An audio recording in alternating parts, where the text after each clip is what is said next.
Didn't know how lost I was till I found you. I never knew what it meant to feel someone. Underneath an image of love I found you. La California 1400 se décline désormais dans une très élégante finition Eldorado, une autre philosophie que celle proposée par les modèles Touring et Custom déjà présents dans la gamme du constructeur italien. Tout ou presque nous plonge dans le passé lorsqu'on découvre cette moto. L'œil averti est forcément attiré par les pneus à haut flanc blanc montés sur d'élégantes jantes à rayons de 16 pouces. Le pneu arrière de 180 mm est plus étroit que sur de nombreux customs modernes et rappelle la monte adoptée par des machines plus anciennes.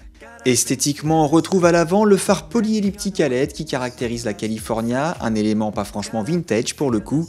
A l'inverse, la partie arrière se la joue plus rétro avec un nouveau garde-boue enveloppant qui accueille un feu tout rond. L'esprit d'antan se retrouve également au niveau des flancs chromés du réservoir et des enjoliveurs qui cachent les ressorts d'amortisseurs.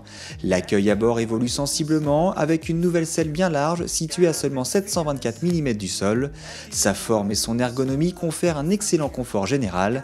Autre changement, le guidon type corne de vache offre une assise très droite avec un écartement des bras des plus naturels. Le passager n'est pas oublié, il profite d'une place conséquente et d'une grande barre de maintien rassurante.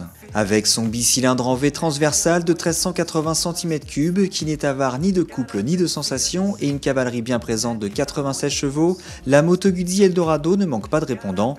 Pour le plaisir et selon les conditions climatiques, il est possible de choisir entre les modes pluie, tourisme ou sport. Niveau sécurité, l'italienne est équipée de série d'un contrôle de traction réglable sur 3 niveaux et bien sûr de l'ABS. Le régulateur de vitesse équipe lui aussi cette nouvelle California qui peut également s'accessoiriser pour le tourisme grâce au vaste catalogue d'accessoires proposés par la marque. La boucle d'essai prévue lors de cette présentation presse était très réduite et la pluie qui s'est invitée n'a pas arrangé les choses, mais on a tout de même pu apprécier l'ambiance particulière que dégage cette Eldorado. Elle se laisse emmener avec aisance et sa selle basse la rend très accessible.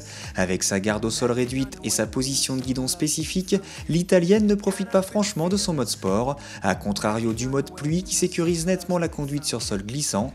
Moins fonctionnelle qu'une Touring, mais également moins chère de 1500 €, l'Eldorado se veut plus aguicheuse et plus appropriée aux balades du dimanche.